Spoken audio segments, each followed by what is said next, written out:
جو اس نے دھرنے کے بعد ایک نیا جلوس نکالنا شروع کر دیا. لانگ مارچ کہہ رہے ہیں, لیکن یہ لانگ مارچ نہیں ہے, شارٹ مارچ ہے. 2 گھنٹے کی ایک پریکٹس کے لیے, 2 گھنٹوں کے ایک جلوس کے لیے سارا دن جو ہے وہ جس علاقے میں جاتے ہیں وہاں پہ کاروباری ایکٹیویٹی بھی, اسکول کالج سب بند ہو جاتے ہیں. تو یہ کیا ہے؟ یہی ہے کہ ہم لوگ نہ ادھر کے نہ ادھر کے. ہم اگر فوج کی جو ہماری حفاظت کرتی ہے, آپ خود دیکھیں کہ ہمارے کس ملک کے ساتھ اچھے تعلقات ہیں. نہ ہم افغانستان کے ساتھ ہیں, نہ ہم ایران کے ساتھ ہیں, نہ ہم انڈیا کے ساتھ ہیں, نہ ہم رشیا کے ساتھ ہیں, نہ ہم امریکہ کے ساتھ ہیں, نہ ہم چائنا کے ساتھ ہیں.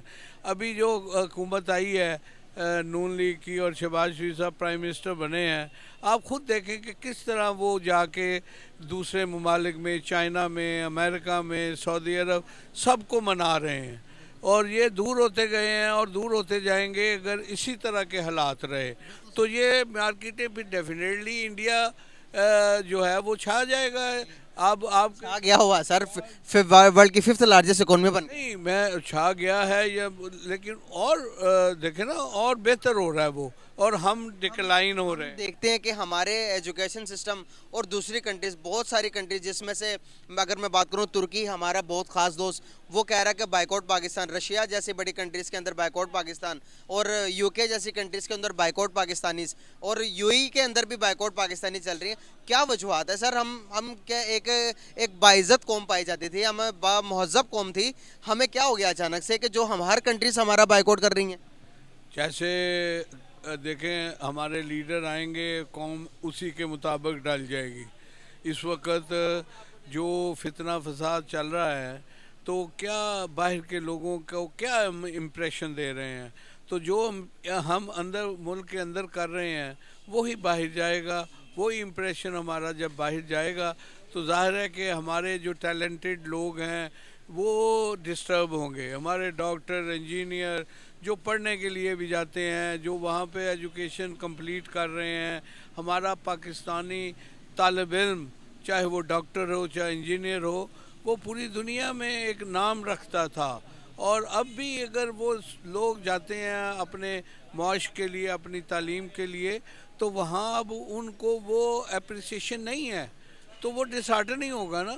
تو اس وقت تو ضرورت ہے کہ ایز اے نیشن ہم یونائٹ ہوں, ایز اے نیشن ہم سوچیں, ہر پاکستانی یہ سوچے کہ پاکستان نے ہمیں سے یہ سب کچھ دیا, دکانیں دیں, کاروبار دیے, گھر دیے, پیسے دیے, عزت دی, شہرت دی, ایجوکیشن دی, یہ سارا کچھ پاکستان کی وجہ سے ہوا ہے. اور اب اگر پاکستان کو ضرورت ہماری پڑی ہے تو ہم پاکستان کے لیے باہر آئیں, پاکستان کو بھی اب دیں, پاکستان کو اب دینے کا وقت ہے. اور یہ ایز اے نیشن ہمارے لیڈر بھی ہمیں ایجوکیٹ کریں, عوام کو بتائیں کہ اس وقت ضرورت ہے پاکستانیوں کی کہ پاکستان کے لیے سوچیں, پاکستان ہی ہمارا سب کچھ ہے. بالکل صحیح سر. اگر ہم دیکھیں تو پاکستان کے لیے, پاکستان کی ایجوکیشن پر کسی بھی حکمران نے آج تک کام نہیں کیا. جب سے پاکستان ملک بنا تب سے لے کے ابھی تک نہیں. اگر میں اپنے پڑوسی ملک کو دیکھوں تو جو بھی آتا ہے اپنے تعلیمی نظام کو بہتر کرنے کی کوشش کرتا ہے. اسی وجہ سے آپ دیکھیں گے تو انڈیا کا ایک نقشہ, انڈیا کی اب ایک نقش دوسری دنیا کے چہروں کے سامنے, دوسری دنیا کے مائنڈز میں بن چکی ہے. نہیں بھائی, انڈیا کے ساتھ کچھ بھی نہیں کرنا. امریکہ نے منع کیا انڈیا کو کہ بھائی آپ نے تیل نہیں لینا رشیا سے. امریکہ نے منع کیا انڈیا کو کہ آپ نے ایران سے تیل نہیں لینا, لیکن پھر بھی وہ اپنی روپے کے اندر, اپنی کرنسی کے اوپر دوسری کنٹریز کے ساتھ بھی ٹریڈ کرتا ہے. کیا کہنا چاہیں گے کہ ان کی فورن پالیسی کتنی آزاد ہے اور ہم کتنے غلامانہ ذہن کے اور کتنے غلام ہیں؟ دیکھیں, میں نے تو پہلے ہی بات آپ کو بتائی ہے کہ یہ سارا قصور ہم دوسروں پہ نہ ڈالیں, ہم اپنا قصور بھی تو مانیں کہ ہم کیا کر رہے ہیں. اگر ہم اپنے آپ کو دیکھتے نہیں, ہم اپنے گریبان میں جانتے نہیں, اور ہم دوسروں کے اوپر یہ الزام دیتے ہیں کہ جی اس نے یہ کر دیا, اس نے وہ کر دیا, لیکن ہمیں خود سوچنا چاہیے کہ یہ ساری قباحتیں ہمارے اپنی وجہ سے ہیں. ہم اپنے آپ کو ٹھیک کریں, ہم اپنے انڈیا کو کوسنے کی بجائے ہم اپنے اعتبار کو ٹھیک کریں. ہم as a nation, as a Pakistani ہم ڈیلیور کریں. ہم یہ سوچیں کہ ہمارے میں بھی جو قباحتیں ہیں. ٹھیک ہے ہم اپنے لیڈروں کی طرف دیکھتے ہیں, لیڈرشپ ہمیں صحیح ملتی نہیں, لیکن اس کا یہ مطلب نہیں کہ سارا نقصان اور ساری جو برائیاں ہیں وہ ہم لیڈروں پہ ڈال دیں. کچھ ہم اپنا بھی حصہ ڈالیں, اپنے گریبان میں ڈالیں. یہ دیکھیں کہ ہمارے قول اور فعل میں کتنا تضاد ہے. ہمارے لیڈر کہتے کچھ ہیں, کرتے کچھ ہیں. تو یہ سارا اثر جو ہے وہ نیچے نیشن میں آئے گا, اور جب ہمارے نیشن میں آئے گا تو آپ کو پتہ ہے کہ ہر طرف سے تو ہم دشمنوں میں گھرے ہوئے ہیں. ہمارا ایسٹ پاکستان گیا. اب لوگ جو چاہتے ہیں وہ یہی چاہتے ہیں کہ یہ جو ہمارا بچا کچا پاکستان ہے اس کے بھی ٹکڑے کر دیں. تو اس کے لیے ہمیں باہر نہیں دیکھنا, انڈیا کی طرف نہیں دیکھنا, ہمیں ایران اور افغانستان کی طرف نہیں دیکھنا, ہمیں اپنی طرف دیکھنا ہے کہ ہم ٹھیک ہوں, ہمارے لیڈر ٹھیک ہوں, اور جو ٹھیک نہیں ہیں ان کو ہم ٹھیک کریں, ایک نیشن بنائیں. آپ خود دیکھیں یہاں پہ کسی بھی ہمارے پاکستان میں کسی بھی جگہ کسی بھی سڑک پہ دیکھ لیں, وہاں ٹریفک کا آپ کو سسٹم ٹھیک لگتا ہے؟ ایک ہجوم لگتا ہے, ایک مجمع لگتا ہے. ہم ایک ہجوم بن چکے ہیں, اس کو درست کرنے کی بات ہے.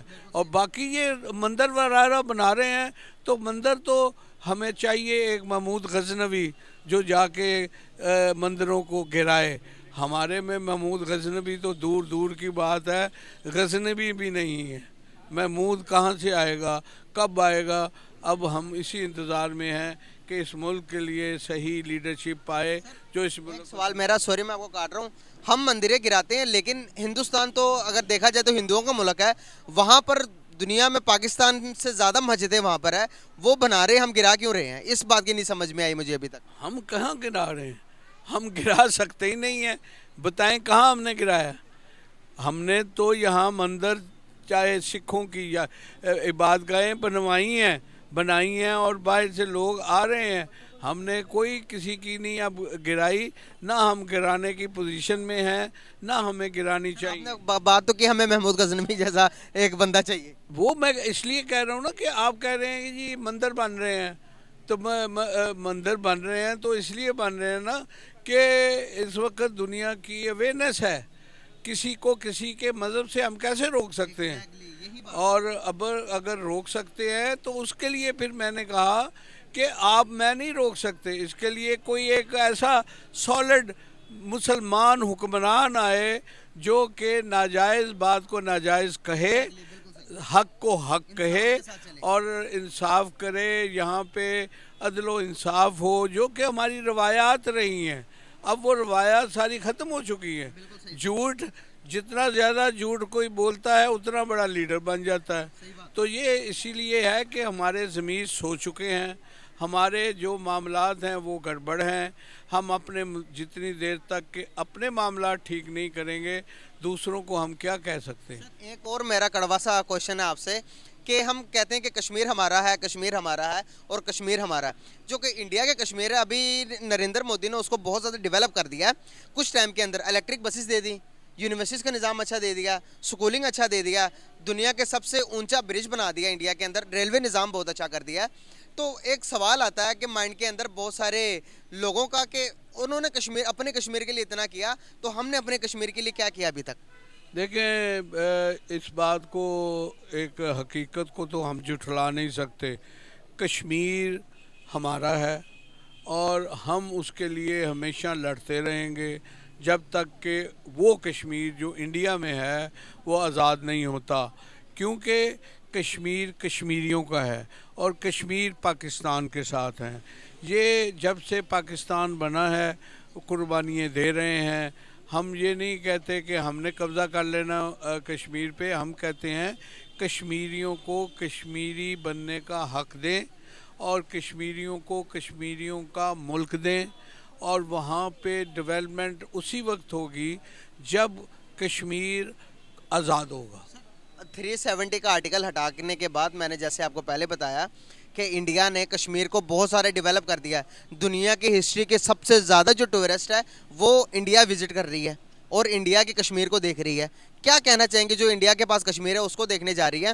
تو میں بتانا چاہ رہا ہوں آپ کو, میرا کہنے کا مقصد یہ ہے کہ انڈیا نے اس کشمیر کو جو ان کے قصے میں جو ان کے قبضے میں ہے ان کو اتنا ڈیولپ کر دیا ہے تو ہم نے جو ہمارے پاس موجود ہے اس کشمیر کے لیے کتنا کام کر رہے ہیں, ان کی آزادی کے لیے کتنا کام کر رہے ہیں, اور جو کہ ہم اپنے کشمیر کو کچھ بنا نہیں رہے تو ہم کہہ رہے ہیں کہ انڈیا والا کشمیر بھی ہمارا. میں آپ کی انفارمیشن کے لیے کہ میں خود کشمیری ہوں, اور میں کشمیر کے لیے جو ہمارا علاقے میں ہے, ہمارا آزاد کشمیر ہے یا وہ مقبوضہ کشمیر ہے, ڈیولپمنٹ کی بات جو ہے وہ اپنے حالات کے مطابق ہر کوئی ڈیولپ کرتا ہے. یہ دنیا کو دکھاوے کے لیے کشمیر کو اگر وہ ڈیولپ کر رہے ہیں تو اس کے لیے کوئی عجیب بات نہیں ہے. ہمیں اپنے ملک کا آزاد کشمیر جو ہے وہ بھی ڈیولپ ہو رہا ہے, لیکن ہمارے سرکمسٹانسز ہیں وہ بھی آپ کے سامنے ہیں. ہم لاکھوں اربوں ڈالر قرضے میں ہیں, ہم سود نہیں دے پا رہے ورلڈ بینک کا, ہم آئی ایم ایف کے ساتھ قرضے کے لیے منتیں کرتے ہیں, ہم ان کا جو انٹرسٹ ہے وہ دن بدن بڑھتا جا رہا ہے. ہمارے لیڈر جو ہیں وہ قرض ادا کریں, اس کا سود ادا کریں یا کشمیر کو ڈیولپ کریں. بہت شکریہ سر, بہت شکریہ, آپ سے بات کر کے بہت اچھا لگا, اور میرے آپ نے کڑوے سوالوں کا بھی بہت اچھا جواب دیے. تو گائس ہمارے ساتھ موجود تھے, آپ خود بتائیں, اپنا تعارف خود کروائیں. جی, سہیل محمود بٹ, میں مال روڈ ٹریڈرز ایسوسیشن کا صدر ہوں اور انجمن تاجران لاہور کا چیئرمین ہوں. بہت زبردست سر, بہت زبردست, بہت اچھا لگا آپ سے بات کر کے. Thank you so much and nice to talk with you.